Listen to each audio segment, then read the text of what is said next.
Hi, it's another episode of Reflex.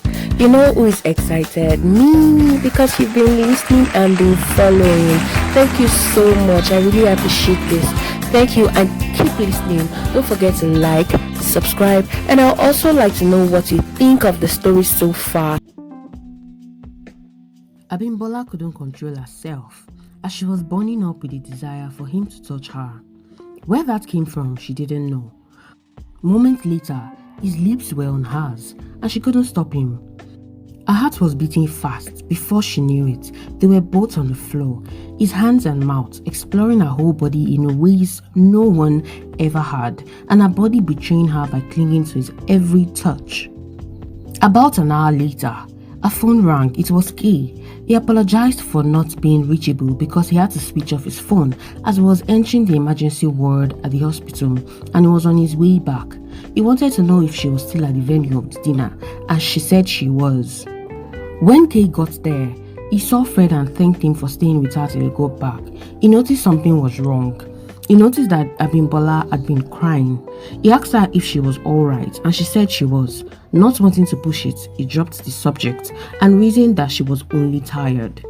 He opened the door for her to hop in, and as she was about to enter the car, he saw a stain on the tip of her cloth that looked like blood, and he tried not to guess what might have transpired between her and the guy with her while she waited for him. And the guilt that gripped him was great. Kay dropped off Abimbola in her friend's hostel but couldn't stop thinking about that day until finally Abimbola told him what had happened. Kay kept telling Abimbola to tell Tim, but every time she tried, it was harder than she imagined. When I got to Sharon's room, Abimbola was telling Tim. I quickly washed up and lay down beside her. She explained to Tim. I was walking with Sharon one day after my final paper when Fred wouldn't let me be. He wanted to talk to me at all costs, but I wouldn't give him audience. Sharon told me someone was yelling my name, but I ignored her. When she would not let me be, I shouted at her to do me the favor of hearing what the person had to say for me and that I would be waiting for her in her room. Then I left her standing, and I guess Fred told her to beg me that he was sorry.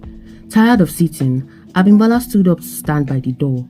Then she continued. I had to tell her because she kept pushing me to tell her because she was sure it must have been something serious for Fred to be close to tears, begging her to plead with me to forgive him. I had to tell Kay afterwards because he sort of knew, but he didn't want to ask me, she finished. So, I didn't deserve to know at the time, Tim wondered, and then asked her, why did you decide to tell me now? I couldn't live with the guilt of not telling you. I know it would break your heart so much, and I was buying time so that I could do so at the right time, Abimbola replied.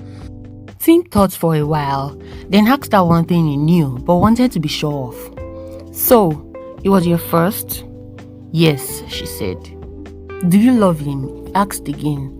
I don't, she replied quickly, disappointment filling her voice.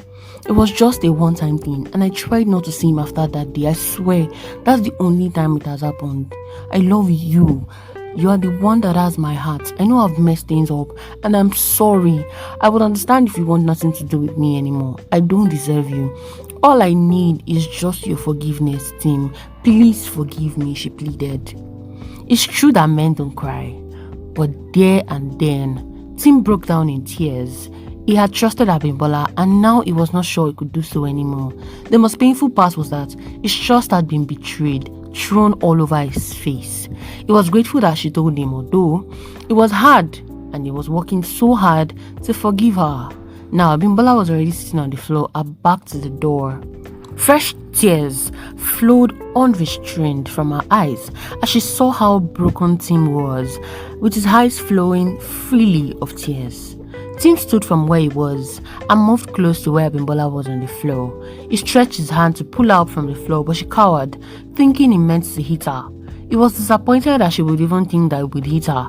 He pulled her up. Come here, you foolish woman. You think I would even hit you? He said and embraced her as they both sobbed together. I'm sorry, Tim.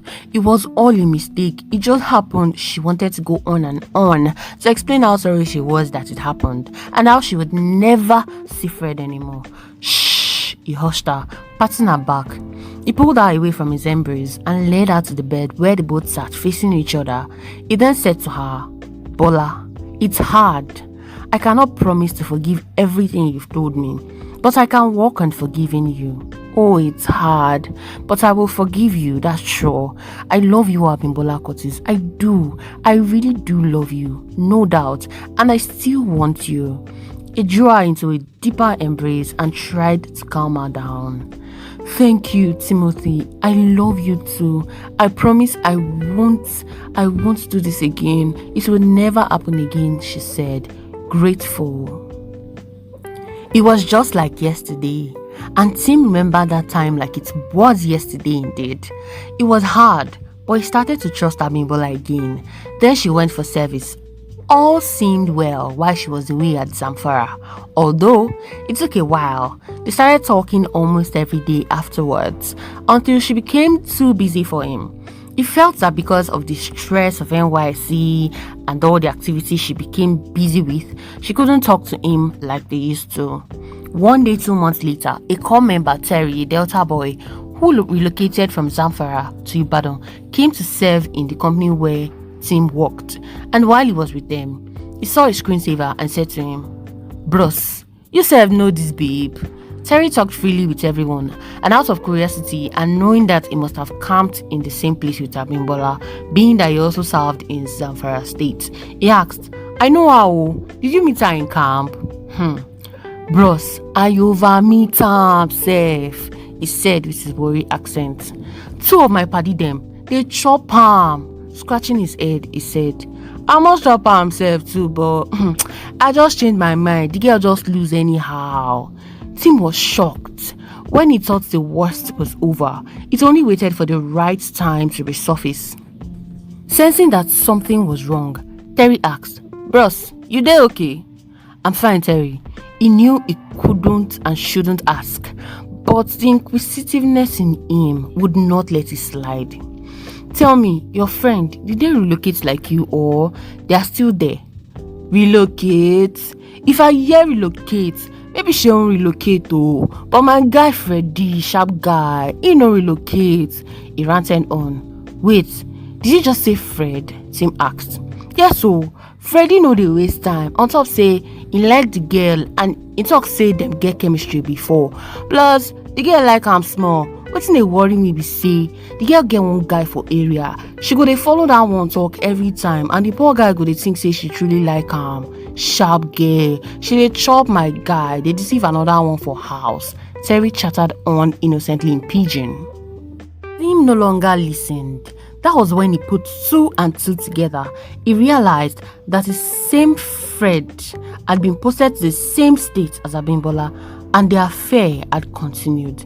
He blamed himself for being so stupid and allowing his love for a girl as foolish as Abimbola to let him be this stupidly in love. The next time they spoke on phone, he asked about Fred, and she didn't deny it, neither did she affirm it. In the end, one would say their relationship ended in the most unbelievable way. On phone, well, it had been a long time coming, only that Tim didn't see it. Anyway, that was in the past now, and Tim had moved on. He wondered how Abimbola was doing. He knew he shouldn't care, but he did. He had gone for his master's in communication and had moved to Lagos on getting an offer as the managing director of a media house. He was thankful to God that he didn't take Abimbola home to his mom, hence breaking her heart. He looked out of his glass window and could only be grateful for how far he had come. The sky was blue and the sun was shining brightly. What else could be described as a perfect day? Right now, meeting his personal assistant as soon as possible was the most important.